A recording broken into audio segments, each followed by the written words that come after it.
नमस्कार बंधुगण निजुक्ति मेला 2018 जोटा कि केन्दुझर जिले में हेब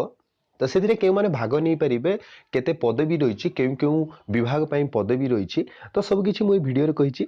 तो आप भिडियो को आरंभ शेष जाए देखूँ तो जदि एवं जाए आम चैनल को सब्सक्राइब करना तो सब्सक्राइब करनी एभली लेटेस्ट वीडियो अपडेट पाइबापी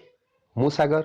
स्वागत जनाऊँ मो YouTube channel government job secret को आसन देखा जे नोटिफिकेशन टी क्यों मानक रही तो ये नोटिफिकेशन टी अच्छी केन्दुझर जिला तरफ जो रही डिसेम्बर 15 तारिख में केन्दुझर जिला सदर महकुमा जो निजुक्ति मेला हेब तो ये रही आपंकर जो 15 तारिख शनिवार दिन केन्दुझर जिला सदर महकुमा स्थित ओडिशा खनि और यांत्रिक विद्यालय जोटा रही ओएसएमई पड़िया तो यहाँ अनुष्ठित हेब तो ये कौन करा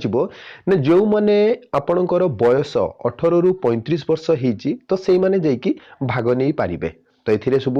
बयस सीमा तो रहा आम देखा एजुकेशनल क्वालिफिकेशन जो देखा पंचम श्रेणी पास रु स्नातक पास शिक्षागत योग्यता थी शिक्षित बेकार युवक युवती अर्थ पंचम पास रु ग्रेजुएशन करथिबा पर्यंत तो आपण माने जाकि भाग नहीं पारे तो ये आम जो देखा कौ विभाग में आप जॉब पाइपर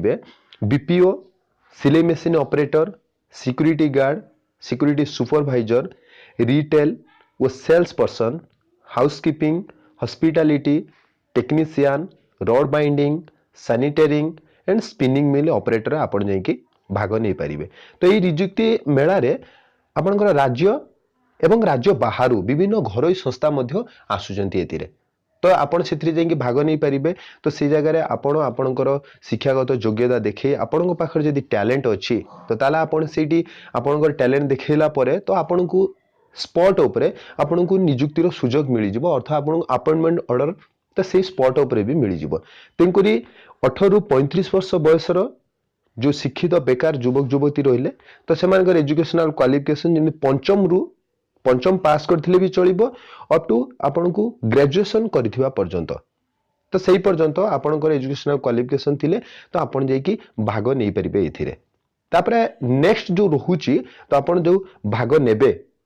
भाग नेला परे आपनको को जगार सब मिल तो जो घर कंपानी आप भाग नहीं जो घर कंपानी आपको सिलेक्शन कला तो से जगह आपको मिल तो राज्य हुए तो राज्य बाहर ही मिल पारे तो ये रोचे सूचना योग्य जे यही सुजोग सरकारी चाकरी निमंते उद्दिष्ट नुह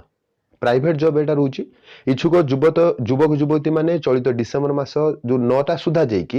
ये जो आसंता डिसेम्बर 15 तारिख शनिवार दिन सका 9टा सुधा जा नाम पंजीकरण कराइबे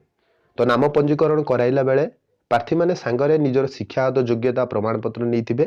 तो डॉक्यूमेंट सब कौन कौन नहीं जी शिक्षागत योग्यता प्रमाणपत्र आपंकर एजुकेशन क्वालिफिकेशन जो रही जातिगत प्रमाणपत्र जो कास्ट सर्टिफिकेट आधार कार्ड बीपीएल कार्ड नकल सहित दुईटी पासपोर्ट साइज फोटो आपण नहीं जाइए तो ये संपूर्ण नोटिफिकेशन टी तो जदि वीडियो आपको भल लगुच सांग मान शेयर करूँ लाइक करूँ कमेंट भी करूँ तो डिस्क्रिप्शन बॉक्स रे पीडीएफ फाइल लिंक दे दीजिए आप अधिक जानवाई डिस्क्रिप्शन बॉक्स जाए पीडीएफ फाइल लिंक आप पीडीएफ फाइल डाउनलोड कर पारती नुआ एक नोटिफिकेशन सहित देखा से धन्यवाद।